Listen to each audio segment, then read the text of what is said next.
नमस्कार, फाइनेंशियल बकवास में आपका स्वागत है। इस वीडियो में हम बात करेंगे एनपीएस क्या है। एनपीएस के फायदे क्या हैं। तो एनपीएस से सेवानिवृत्ति को सुखी और सुरक्षित कैसे बनाएं। तो गोल्डन ईयर्स मतलब वृद्धावस्था एनपीएस से और अच्छी बना सकते हैं। जैसे जैसे हम सेवानिवृत्ति की ओर बढ़ते जाते हैं और उसके साथ ही हम एक अच्छी खासी रकम बनाते जाते हैं, जिससे कि हम स्वास्थ्य को सुखी और सुरक्षित रख सकें। वृद्धावस्था को सुखी और सुरक्षित रख सकें। जब आप वृद्धावस्था में पहुंच जाएंगे तब आपके पास ऐसी वित्तीय सुरक्षा होनी चाहिए जिससे कि आप अपने बुढ़ापा अच्छे से काट सकें, क्योंकि तब आपकी नियमित आय आना बंद हो जाएगी और इसके लिए आपको बहुत सोच विचार करके चलना चाहिए, जिससे आप अपना बुढ़ापा स्वतंत्र रूप से अपनी शर्तों पर जीत सकें, बिता सकें। जब हम जवान होते हैं तो हम अपने वर्तमान जीवन के लिए तो खर्चे निकालते ही हैं और साथ ही भविष्य के लिए भी पैसे जोड़ते हैं। अपनी जोखिम लेने की क्षमता के अनुसार हम विभिन्न उत्पादों में निवेश करते रहते हैं। हम कोशिश करते हैं कि हमें नियमित आमदनी होती रहे, जिससे हम वर्तमान के खर्चों को तो वहन कर ही पाएं और भविष्य यानी कि अपने बुढ़ापे को आराम से काटने के लिए भी अच्छा खासा पैसा बचा पाएं। परंतु हमें यहाँ ध्यान रखना चाहिए कि आमदनी का वही हिस्सा हमारे पास रहने वाला है जो कि हमने जवानी के दिनों से अपने बुढ़ापे के लिए बचाया है। इसी समय यह प्रश्न हर किसी के दिमाग में घूमता रहता है कि कैसे हम इतनी रकम जुटाएं जिससे हम सेवानिवृत्ति के बाद में आराम से अपना जीवन यापन कर सकें। तो इस समस्या का समाधान बहुत आसान और भरोसेमंद राष्ट्रीय पेंशन प्रणाली है, जो कि एनपीएस के नाम से भी प्रसिद्ध है। तो अब हम देखते हैं एनपीएस क्या है। राष्ट्रीय पेंशन प्रणाली भारत सरकार द्वारा सभी नागरिकों को सेवानिवृत्ति के बाद आय प्रदान करने के उद्देश्य से आरंभ की गई है, जिसमें कि अंश राशि को एसेट्स के मिश्रण में निवेश किया जाता है और सेवानिवृत्ति की राशि उन एसेट्स के लाभ पर निर्भर करती है। यह योजना 18 से 60 वर्ष तक की उम्र के भारतीय नागरिकों के लिए स्वैच्छिक आधार पर उपलब्ध है। एनपीएस में राशि पर लाभ सीधे बाजार से संबंध रखता है। निवेशकों के निवेश को अच्छे रिटर्न मिले, इसके लिए एक समर्पित फंड मैनेजर एनपीएस के निवेश को देखता है। तो एनपीएस का फायदा यह है कि यह कर्मचारियों को निवेश के बहुत से विकल्प देता है और कर्मचारी जो भी विकल्प उनको अच्छा लगता है चुन सकते हैं। एनपीएस का सबसे बड़ा फायदा यह है कि यह पारदर्शी है और कम लागत वाला वित्तीय विकल्प है। मतलब जितने भी चार्जेस और किसी इंस्ट्रूमेंट में होते हैं उतने इसमें नहीं है। जहां की सेवानिवृत्ति की सहयोग राशि पेंशन फंड स्कीम में निवेश की जाती है और कर्मचारी अपने निवेश को दैनिक स्तर पर अपने खाते में लाभ हानि देख सकते हैं। ऑनलाइन भी देख सकते हैं, आजकल तो मोबाइल ऐप भी उपलब्ध है। तो एनपीएस के वर्गीकरण, एनपीएस दो वर्गों में उपलब्ध है। पहला है टीयर 1 श्रेणी 1। तो इसमें बुनियादी सेवानिवृत्ति पेंशन खाते हैं जो सभी नागरिकों के लिए उपलब्ध हैं।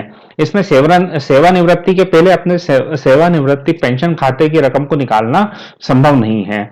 इसमें कम से कम सेवानिवृत्ति के लिए सहयोग राशि मासिक 500 रुपए और एक वर्ष की 6000 रुपए कम से कम आपको सहयोग करना पड़ता है, मतलब योगदान देना पड़ता है अपनी तरफ से। और श्रेणी 2 टायर 2, श्रेणी 2 खाते पीपीएस यानी प्रोस्पेक्टिव पेमेंट सिस्टम के नाम से जाने जाते हैं, जिसमें किसी विशिष्ट कार्य के लिए कुछ रकम सेवानिवृत्ति के पहले भी निकाली जा सकती है। इसमें बस एक मुख्य उपवाद है स्वास्थ्य। अगर स्वास्थ्य खराब है तो आप पैसे निकाल सकते हैं।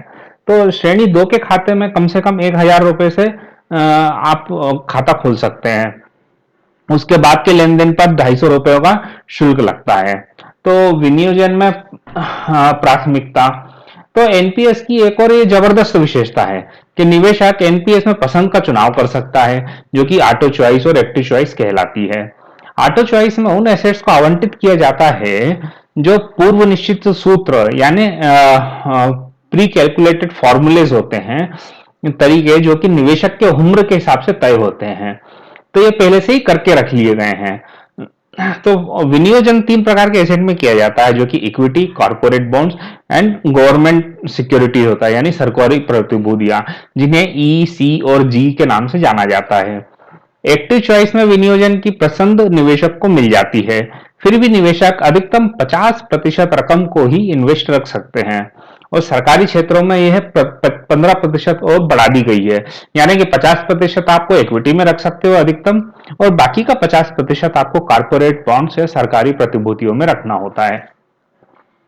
तो एनपीएस आयकर के फायदे और जवाबदारी ये है कि एनपीएस अभी एक्सेप्ट टैक्स यानी ईईटी के तहत है। इस स्कीम में निवेशक को आयकर एक्ट 1961 में उपलब्ध फायदे मिलते हैं। अभी तक तो किसी एक राशि तक एनपीएस में योगदान करने वाले को आयकर में छूट प्राप्त होगी, किंतु अगर एक साथ बड़ी रकम निकाली जाती है यानी कि परिपक्वता मैच्योरिटी की अवधि पूर्ण होने पर एनपीएस पर टैक्स लगेगा, यानी ईईटी लगेगा।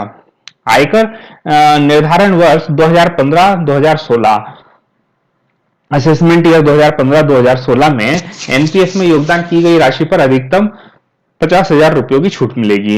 यह अभी 1.5 लाख रुपए की छूट के बाद सेक्शन 80 सीसीई आयकर धारा 1961 के अंतर्गत मिलेगी।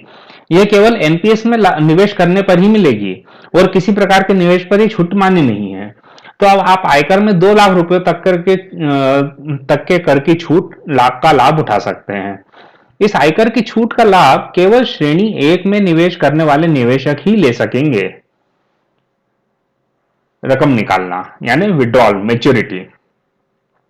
तो 60 वर्ष की उम्र में पहुंचने के बाद निवेशक एनपीएस से पैसा बाहर निकाल सकते हैं, लेकिन यहाँ 40% पेंशन राशि से निवेशक को सेवानिवृत्ति यानी एन्युनिटी स्कीम में किसी योजना में निवेश करना होगा, जिससे उसे हर माह कुछ न कुछ रकम मिलती रहे।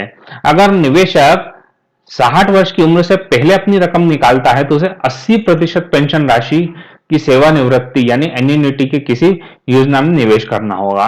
और यह प्रतिबंध रिस्ट्रिक्शन केवल श्रेणी 1 के निवेशकों के लिए है, हालांकि श्रेणी 2 के खातों के लिए एनपीएस में यह पहले से जरूरी है। तो जिस रकम से आपने सेवानिवृत्ति की योजना खरीदी है उस पर आयकर की छूट मिलेगी, यानी कि कोई आयकर देय नहीं होगा। यानी कि अगर कोई निवेशक अपनी पूरी रकम से सेवानिवृत्ति योजना खरीदता है यानी एन्युनिटी प्लान खरीदता है तो उसे बिल्कुल भी आयकर नहीं देना होगा। केवल पेंशन की आय पर आयकर देना होगा, जो कि किसी भी अन्य पेंशन की तरह ही होगा। उम्मीद है एनपीएस के बारे में जानकर आपको अच्छी जानकारी मिल गई होगी। तो फाइनेंशियल बकवास में हम इसी तरह की फाइनेंशियल संबंधित जानकारी देते रहते हैं। आप नीचे सब्सक्राइब बटन है उस पर भी क्लिक करके सब्सक्राइब कर सकते हैं, तो जिससे आप नए वीडियोज का नोटिफिकेशन आपके पास आ जाएगा, ईमेल आ जाएगा। आप अपने दोस्तों को बता सकते हैं, जिससे वो भी इस प्रकार की अच्छी अच्छी जानकारियां यहाँ से देखकर पढ़कर सुन सकते हैं और अपना ज्ञान बढ़ा सकते हैं। हमारी एक वेबसाइट है vittguru.com, आप वहां पर भी विजिट कर सकते हैं। धन्यवाद।